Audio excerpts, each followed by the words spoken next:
오늘 이 시간에는 우리가 함께 봉독한 신명기 11장 13절부터 17절 말씀을 본문으로 하나님께서 내려주시는 이른 비와 늦은 비라는 제목으로 말씀에 함께 은혜 얻기를 소망합니다.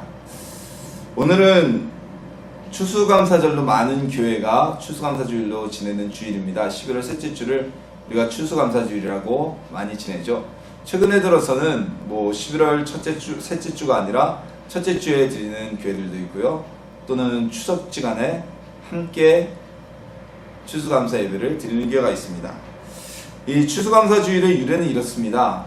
신앙의 자유를 찾아서 미국으로 신대륙으로 향했던 청교도들이 갖은 고생 끝에 1년 동안을 미국 신대륙에서 농사를 지고 첫 번째 곡식을 거둔 날, 그날 하나님께 감사하며 예배드린 주일이 바로 추수감사주일입니다. 그 첫 추수감사주일 예배 때 미국 청교도들 뿐만이 아니라 현지에 있었던 인디언들까지 함께 모아서 축제를 벌인 날이 오늘이죠. 그래서 우리나라는 개신교의 유래가 물론 한국인을 통해서 이미 성도들이 있었다고 하지만 본격적인 선교는 미국인 선교사들에 의해서 이루어졌죠. 그래서 미국 선교사들이 한국에 와서 자신들의 나라의 전통대로 11월 셋째 주일날 추수감사주일 예배를 드렸던 것, 그것이 우리나라의 전통적인 유래로 내려오고 있습니다. 이 성서적인 근거로는요, 맥주감사주일, 맥주절이 오히려 추수감사주일과 같은 역할이고요. 그래서 요즘에는 우리나라가 11월 셋째 주면 너무 늦다 그래서 조금 더 빨리 감사주일을 지내는 교회들도 있습니다. 추수감사주일, 한 해의 농사에 대해서, 한 해의 소득에 대해서 감사를 지내는 농경사회에서 있었던 하나의 큰 문화며 또한 하나님께 드리는 감사의 제사를 드리던 날이었죠. 지난 주간에 어제까지, 금요일부터 어제까지 많은 양의, 적지 않은 양의 비가 내렸습니다. 이 비는요, 아주 심각한 가뭄 속에 있었던 우리나라에게 큰 도움이 되는 비였어요. 여러분들 뉴스를 들어서 아시다했지만 지금 남부지방, 특히 중부지방, 충남지방에는 제한국수를 해야 되냐 말아야 되냐 할 정도로 우리나라 지금 굉장히 가물었습니다. 사실상 올 여름에 장마가 거의 없었잖아요. 장마라는 기간도 없이 끝났기 때문에, 그리고 가을 내내 거의 비가 오지 않았기 때문에 이번 비는 굉장히 도움이 되는 비였습니다. 그리고 이제부터 내리는 비와 눈은요, 당장 지금이 문제가 아니라 앞으로 내년 봄에 파종할 시기에 있을 농사에도 큰 영향을 끼치는 비입니다. 그래서 사실 도시 생활하는 우리들은 비가 오면 좀 불편하죠. 저도 어디 갈 때 비가 오면 좀 많이 불편해요. 그렇지만 앞으로의 농사와 내년을 위해서라도 비가 내리는 걸 우리가 조금 불편하더라도 감수할 수 있어야 될 것 같습니다. 오늘날에는 농사의 비중이 많지가 않죠. 우리나라도 과거에 비해서 쌀의 수확량은 적어들었지만 쌀 소비량이 줄었기 때문에 오히려 매해마다 풍년이라고 하는, 오히려 쌀의 소확량이 너무 많아서 처리를 곤란해하는 이런 상황까지 이르렀지만, 과거에는 농경시대였던 과거에는 한 해 농사는 그 한 해의 다음에 1년 삶을 결정하는 매우 중요한 요소였습니다.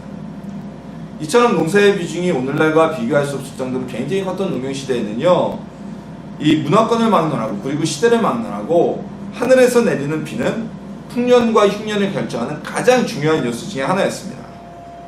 자, 우리나라도 지금은 모내기 농법을 아주 그냥 보편적으로 시행하고 있지만, 우리나라의 모내기 농법이 보급된 것은 수리 시설이 어느 정도 갖춰지고 난 뒤에, 그때부터 모내기가 시작이 된 거예요. 그전에도 모내기를 하면 수확량이 훨씬 더 많다는 것을 알고 있었지만, 비가 오지 않으면 모내기 같은 경우는 모를 내지 못하면 한 해 농사를 망치기 때문에 조선시대 같은 경우는 국가에서 집화법 외에는 모내기 농법을 막았죠. 오늘날에도 마찬가지예요. 우리가 농사를 짓지 않지만 지금 과학이 발달하고 또한 수리시설이 발달하고 지하수를 개발하는 능력이 과거에 비해 월등해진 오늘날이지만, 비가 내리지 않자 당장 농사는 둘째치고 사람이 쓸 식수와 생활용수와 또 공업용수마저 원활하게 되지 못하는 것을 우리가 목격하고 체험하고 있지 않습니까? 이처럼 비는 우리의 삶에 굉장히 중요한 요소 중에 하나인데요.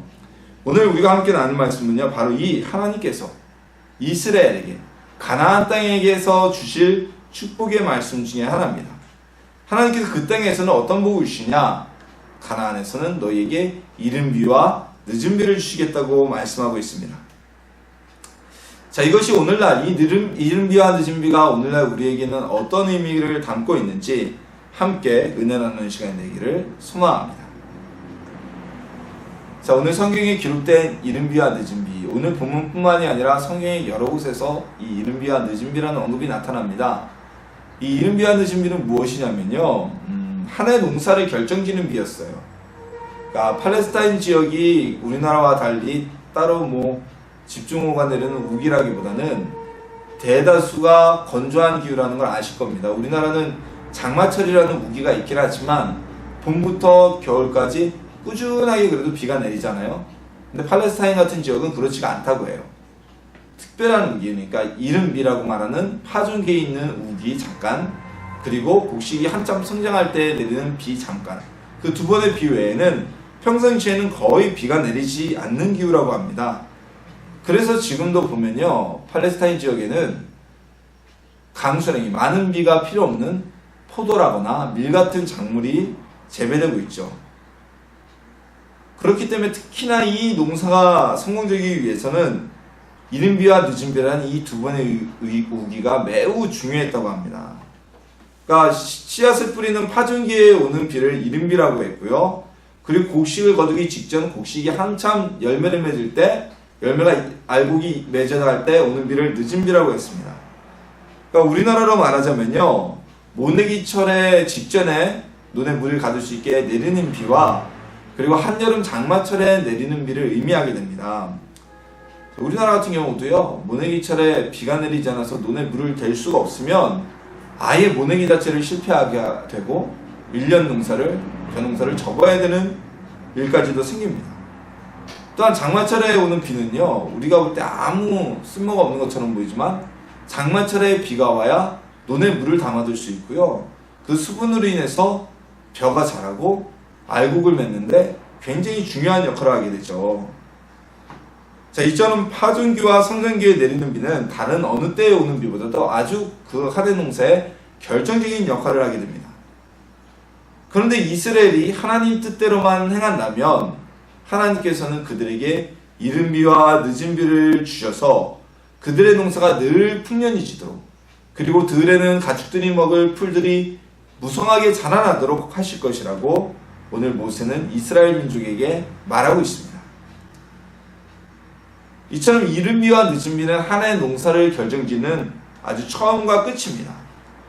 이른 비가 늦은 비가 어떻게 오느냐에 따라서 그 한 해의 수확량이 달라지게 되죠.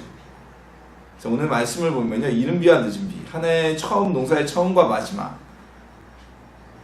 이 말씀을 들으면서 저는 알파와 오메가라, 나는 알파와 오메가라고 하셨던 하나님의 말씀이 연상되었습니다. 하나님께서는요, 세상의 처음과 마지막이시고, 그리고 우리의 삶에서도 처음과 마지막이 되시고, 우리의 일생에서도 처음과 마지막이 되시는 하나님이십니다. 그 하나님께서 하나님을 사랑하고 하나님의 마음을 따라 기뻐하며 즐거워하며 하나님의 말씀을 따라 사는 사람에게 처음과 끝까지 복을 내리실 것이라는 말씀인 것입니다. 이 하나님의 이른 비와 늦은 비는요, 우리의 육적인, 어떤 이스라엘의 육적인 농사만 결정하는 비를 의미하는 것은 아닙니다. 이 이른 비와 늦은 비는 우리의 영혼에 내리는 영적인 축복도 담겨진 의미입니다. 하나님을 경외하고 예수님을 의지하며 성령님과 동행하는 삶을 살면요, 우리가 하는 모든 일의 시작과 마지막까지 하나님께서 복을 내려주실 것이고요, 우리 영혼의 모든 곳에 하나님의 은혜와 축복이 임하게 될 것입니다. 하나님을 사랑하고 하나님의 말씀대로 행하여서 주님이 주시는 처음과 마지막의 복을 받아들이는 하나님의 자녀가 되기를 예수님의 이름으로 소망합니다. 그런데 이 이른 비와 늦은 비로 대표되는 하나님의 축복에는요, 한 가지 조건이 붙습니다. 모세는 본문에서 그 조건으로 이렇게 얘기를 합니다. 너희 하나님 여호와를 사랑하여 마음을 다하고 뜻을 다하여 섬기면이라고 말하고 있습니다. 하나님께서 주시는 처음의 복과 마지막 복, 처음과 나중의 복을 받으려면 우리도 하나님께 마음을 들여 하나님을 사랑할 수 있어야 한다는 말씀입니다. 여러분, 사랑은 어떤 관계입니까? 사랑은 쌍방관계입니다. 한 사람만 사랑하는 건 사랑이 이루어질 수가 없죠. 혼자서는 사랑할 수 없어요. 우리가 혼자 하는 사랑을 뭐라고 부릅니까? 짝사랑이라고 하죠. 짝사랑. 자, 이 짝사랑은요, 어떤 사람이 하건 누가 하건 짝사랑을 성립시키는 3대 요소가 있습니다. 무엇이냐면 첫 번째, 혼자 사랑하고 좋아합니다. 상대방은 내가 좋아하는 그 사랑을 받아들이지 않습니다. 내가 그를 사랑하는지 내가 그를 좋아하는지 심한 경우에는 모를 수고 있어요. 혼자 좋아하고 혼자 사랑해요. 그게 첫 번째 요소입니다. 두 번째 짝사랑의 요소는 혼자 마음 아파한다는 겁니다. 자기만 마음 아파요. 자, 둘이 서로 사랑을 하면 때로는 의견 충돌이 일어나거나 다투게 되면 두 사람이 다 마음이 아프죠. 두 사람이 다 마음이 편하지 않죠. 근데 짝사랑은요, 상대는 상관없이 나만 혼자 마음이 아픈 거예요. 혼자 마음 쓰레예요. 혼자 애달파예요. 자, 그리고 마지막 세 번째 짝사랑의 요소는 무엇이냐면 자기 혼자서 상처를 극복한다는 겁니다. 연인이 만났다가 헤어질 수가 있어요. 뭐 많은 만남과 헤어짐이 있죠. 근데 만났다 헤어지면 한 사람만 아픈가요? 아니죠. 진정 사랑했다면 두 사람이 다 아픈 게 진정한 사랑했던 사람들의 뒷이야기죠. 한 사람만 아팠다면요, 그건 짝사랑이에요. 혼자만 아프고 혼자만 마음 정리하고 혼자 상처를 극복한다는 것. 이 3대 요소가 바로 짝사랑의 3대 요소인데요. 결정적인 건 누군가가 누구를 사랑해서 마음 아달파하고 좋아하고 또한 상처도 극복할 동안에 그 사랑의 대상자는 아무런 변화가 없다는 겁니다. 자, 우리가 하나님의 사랑에 응답하지 않으면요, 하나님을 이 애달픈 짝사랑을 하게 우리가 만들어버리는 거예요. 하나님의 사랑이 우리에게 전해지지도 않을 뿐만 아니라 우리가 하나님의 사랑을 거부하기 때문에 하나님의 복도 우리에게 임할 수 없다는 것입니다. 우리가 하나님의 사랑에 응답할 때, 그리고 우리도 역시 하나님께 마음을 드리고 우리를 마음을 다해서 하나님을 사랑하고 섬길 때 하나님께서 주시는 이른비와 늦은비로 대표되는 그 축복이 우리에게 임하게 되는 것입니다. 아마 여러분도 한 번쯤 들어보셨을 법한 유명한 이야기가 있습니다. 미국의 대통령이었던 빌 클린턴이 대통령으로 재임하던 시기에 미국 내 어느 도시를 방문하였다가 그 도시에 있는 주유소 주인이 과거 힐러리가 자신의 부인이었던 힐러리 클린턴이 사랑하던 남자였다는 이야기를 전해들었다고 그래요. 자, 이 소리를 들은 클린턴은 아주 우쭐해서 자신의 부인인 힐러리에게 이렇게 얘기를 했다고 합니다. 여보, 당신이 만약 그 남자와 사랑에 성공해서 결혼했다면 당신은 지금쯤 이 시골 작은 도시의 주유소 여주인이 되어 있겠지? 라고 우쭐대면서 얘기했다고 합니다. 이게 무슨 의미입니까? 당신 신랑 잘 만나서 대통령 부인 된 거야? 라고 우쭐대면서 얘기한 거죠. 야, 이 이야기를 들은 힐러리가 반응이 어땠냐면요, 야릇한 미소를 띄우면서 이렇게 얘기했다고 그래요. 아니요, 당신이 아닌 그 남자가 미국의 대통령이 되겠죠 라고 얘기했다고 합니다. 이 소리를 들은 클린턴은 두 말도 못하고 그냥 꼬리를 내리고 시무룩하게 조용해졌다고 그래요. 우리가 알다시피 빌 클린턴 대통령은 대통령이 되는 데 있어서 힐러리의 집안, 즉 처갓집의 도움을 엄청나게 받은 사람이죠. 처갓집의 도움이 없었으면 대통령이 될 수도 없는 사람이었어요. 자, 그러자 이 클린턴은 꼬리를 내릴 수밖에 없었다는 겁니다. 우리가요, 축복을 받는 것도 마찬가지입니다. 우리가 복을 얻는 것은 누구에 의해서입니까? 하나님에 의해서 복이 우리에게 주어지는 겁니다. 우리 스스로 잘나고 뛰어나서 받을 수 있는 복은요, 물론 열심히 살고 뛰어난 사람이면 복이 임하게 돼요. 하지만 그 복에는 한계가 있어요. 자, 예를 들어 볼까요? 여러분, 농부가 열심히 밭에 나가서 김을 메고 그리고 퇴비를 만들어서 농한기 때마다 밭에다 비료를 주고 그러면 그 농부의 밭에서는 다른 사람의 밭보다 더 많은 소출을 거둘 수 있게 될 것입니다. 하지만요, 파종기에 비가 오지 않아서 씨앗을 뿌리지 못하거나 또는 곡식이 알곡이 한참 매져갈 때 비가 오지 않아서 그 곡식들이 말라 죽게 된다면 이 농부가 아무리 열심히 해도 그의 노력은 아무 소용이 없게 되는 것입니다.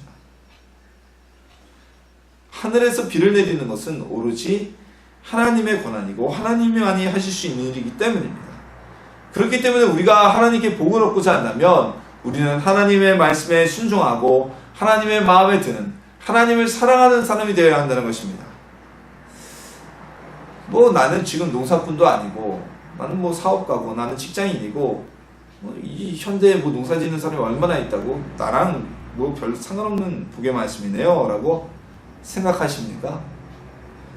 지금도요, 하나님의 축복을 받는 분들은요, 경제 상황과 그리고 시대적 상황과 관계없이 모든 일이 잘 됩니다. 한번 볼까요? IMF 이후에 제가 여러분들 이렇게 만나면서 얘기를 들어보면 장사 잘 된다, 사업 잘 된다로 얘기하는 소리를 제가 거의 들어본 기억이 없어요. IMF 이후에 계속 힘들다, 어렵다, 점점 더 어려워진다 이런 얘기만 계속합니다. 자, 그러면은 다 시대가 어렵고 경기가 어려운데 다 같이 망하고 다 같이 힘들게 살아야죠. 근데 그 어려운 기간에도 사업이 성장하고 재산도 늘어가고 복을 받는 사람이 분명히 있습니다. 잘 되는 이들은요 여전히 잘 됩니다. 제가 아는 분 한 분도요, 타교 장로님이신데 이분 IMF 직후에 회사 사업을 시작을 했거든요. 아주 작게 혼자 시작했는데 지금 굉장히 큰 기업, 나름 중소기업에서는 그래도 내실 있는 기업으로 성장한 케이스가 있어요. 오로지 IMF 이후에 그 시기를 딛고서 성장한 회사입니다. 이거 어떻게 설명을 할 거예요? 경기가 안 좋으면 다 같이 망해야죠. 하나님께서 복을 주시는 사람은 아무리 힘들다고 해도 아무리 어렵다고 해도 불경기에도 일이 몰려오고 손님이 몰려오고 직장에서 하는 프로젝트마다 좋은 실적을, 좋은 복을 얻게 된다는 것입니다. 하나님께서는 이스라엘이 하나님의 말씀에 순종하면 그들이 기억하는 풍요의 땅 애굽보다 더 좋은 농사의 환경을 주시겠다고 말씀하고 계십니다. 애굽은요 굉장히 풍부한 나라였어요. 농경 국가였어요. 그것을 바탕으로 나일강 문명을 개척할 수 있었던 나라입니다. 근데 이 애굽은 평지라서 비록 평야지대고 홍수가 나고 나면 그 땅에 농사를 지었지만 더 먼 곳에서 농사를 짓기 위해선 수로를 만들고 관계농업을 했습니다. 즉 다시 말해서 물길을 파고 강에서 수차를 돌려서 물을 끌어들이는 노력이 있어야 농사를 지을 수가 있었어요. 근데 하나님께서는 이스라엘 백성에게 너희가 나의 말을 순종하고 청종하면 가나안에 갔을 때 이른 비와 늦은 비를 내려서 골짜기마다 물이 흐르게 하고 들판에 시내가 흐르게 해서 너희가 수로를 파고 그렇게 물을 끌어들이는 노력을 하지 않아도 될 것이다. 애굽보다 훨씬 더 좋은 농사의 환경을 마련해 줄 것이라고 모세를 통해서 말씀하고 계십니다.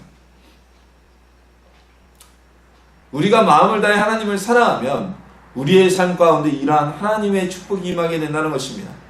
우리의 사업이 잘 되고 우리의 직장에서 성공하게 되고 우리의 건강이 복을 받게 되고 육적인 복만이 아닙니다. 이 복은 하나님의 영적인 복도 함께 포함됩니다.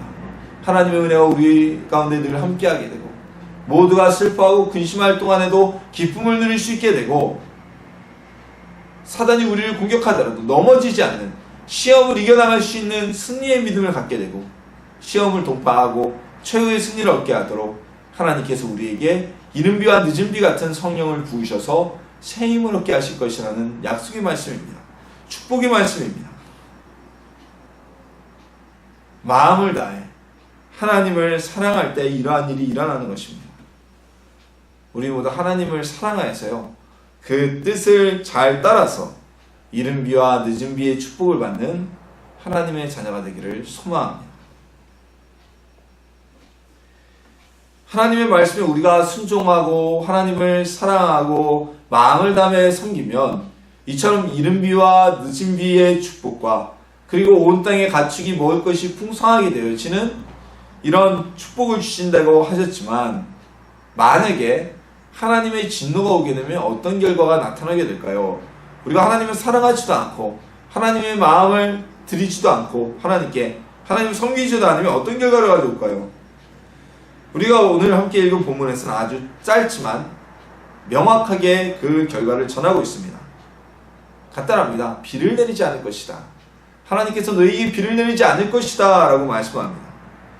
비가 오지 않으면요 흉년이 들게 됩니다. 농작물을 거둘 수가 없습니다. 수확할 수가 없습니다. 이뿐만이 아닙니다. 유목문화였던 이스라엘 민족에겐 들판에 가축이 먹을 풀이 없어지게 됩니다. 그런 가축들도 말라 죽게 되고 굶어 죽게 됩니다. 비가 오지 않는 것은요 하나님께서 내리시는 엄청난 재앙이었습니다. 이 재앙이 언제 있습니까? 아합 왕 시대 이스라엘이 하나님을 지속적으로 범죄를 하자 그 땅에 3년 6개월 동안 비가 내리지 않는 엄청난 재앙이 있었죠. 큰 재앙입니다. 이러한 재앙의 결과로 인해서 비가 내리지 않는 결과로 인해서 하나님이 주신 땅에서 너희가 멸망할 수도 있을 것이라고 모세는 우려하고 있습니다.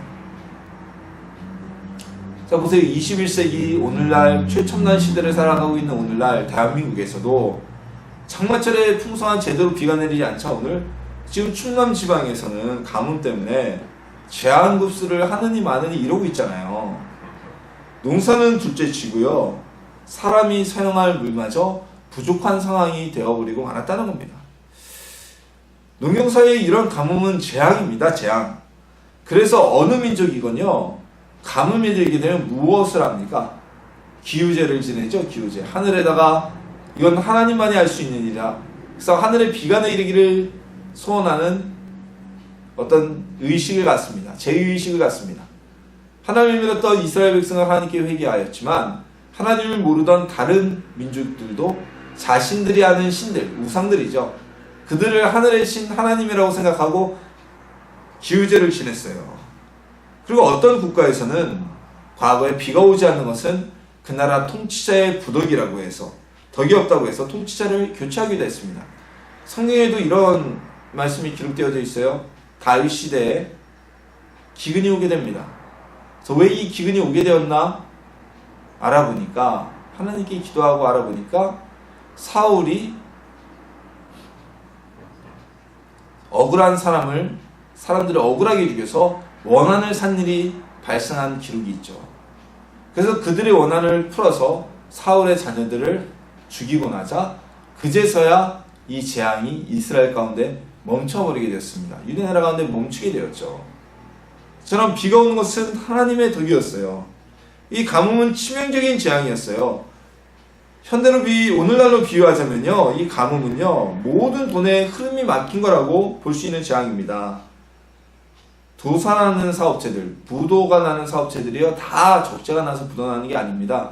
그들 중에는 분명히 지표상으로는 재적상으로는 흑자를 기록하고 있는데 재무지표상으로는 흑자를 기록하고 있는데도 도산하는 경우가 있어요. 이거 왜 이럴까요? 기업 자체는 흑자를 기록하고 있지만 회수돼야 될 대금들이 회수되지 않으면 미수금이 많아서 흑자지만 회수돼야 될 대금이 들어오지 않는다면 이거 어쩔 수 없이 부도를 맞게 되는 겁니다. 소위 우리가 말해서 돈이 돌지 않아서 부도를 맞게 되는 거죠. 물론 뭐 기업이 100% 내 돈만 가지고 사업을 하면 이런 일은 발생하지 않겠지만 규모가 있는 기업이라면 전 세계 어느 기업도 은행 차입금이 없이 사업을 하는 회사는 없습니다. MS도 마찬가지고요. 애플도 마찬가지고요. 다 그 차입금을 가지고 사업을 하는 건데 들어올 돈이 안 들어오니까 은행으로부터 빌린 어음이나 가계수표 대금을 막지 못해서 부도가 나게 되는 것이죠. 분명히 기업은 흑자를 내고 있는데 우리 개인도 마찬가지입니다. 우리가 가계의 경제 지출을 예상하고 수입을 예상하고 전세를 얻거나 아니면은 집을 구매를 합니다. 근데 예상했던 만큼 뭐 변수가 발생해서 우리가 수입이 들어오지 않아요. 혹은 예상했던 것 이상으로 전세금이 올라가 버려요. 어떤 일이 벌어지게 됩니까? 어쩔 수 없이 집을 줄이게 되거나 아니면 소위 말하는 깡통주택이라는 집은 구매했지만 이 집을 팔아도 나에게 돌아오는 것은 한 푼도 없는, 심한 경우 마이너스만 남게 되는 그런 일이 벌어지게 되는 것입니다. 이른 비와 늦은 비는 우리 시대에는 경제적인 돈의 흐름이라고 얘기할 수 있습니다. 또한 이 이른 비와 늦은 비는 물질뿐만이 아니라 우리 영혼에 내리는 하나님의 은혜의 비도 의미합니다. 하나님께서 주시는 성령의 은혜가 없잖아요. 어떤 일이 벌어지는지 아세요? 회개하지 못합니다. 믿는 자들에게 가장 치명적인 재앙은요, 회개하지 못하는 겁니다. 우리가 예수 그리스도를 믿는다는 것은, 예수님을 믿는다는 것, 하나님의 자녀가 되었다는 것은요, 다른 게 아닙니다. 예수님이 십자가에 달려 죽으심으로 또한 부활하심으로 나의 죄가 용서를 받는다는 믿음을 가지고 제가 이런 죄를 졌습니다. 비록 내가 연약해서 하나님 이런 죄를 졌지만 예수 이름 앞에 내가 고백할 때 예수님이 나의 죄를 용서해 주십니다라는 믿음, 이게 바로 믿음인 겁니다. 근데 회개하지 않아요. 예수님께 죄를 내놓지 않아요. 용서도 구하지 않아요. 이건 둘 중에 하나죠. 양심의 화인이 맞아서 죄를 죄로 인식하지 못하거나 죄로 인식하지만 예수님께 용서를 바라며 구하지 않는다는 겁니다.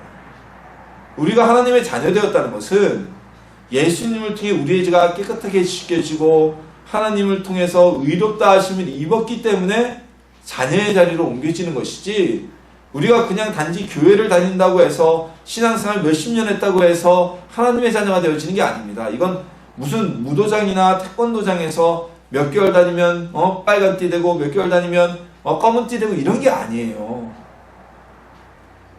하나님의 영이 우리 가운데 이르지 않으면, 성령의 은혜가 우리에게 주어지지 않으면, 지속적으로 넘치지 않으면 우리의 심령은 하나님을 떠나버릴 수밖에 없습니다. 이른비와 늦은비 같이 성령의 은혜가 우리 가운데 지속적으로 채워지고 부어내려져야 됩니다. 사람은 자신의 노력으로 의를 얻을 수 없기 때문입니다. 하나님을 멀리하고 회개하지 않고 사랑하지 않고 하나님 섬기지 않는 자는 성령의 이른비와 늦은비가 임하지 않습니다.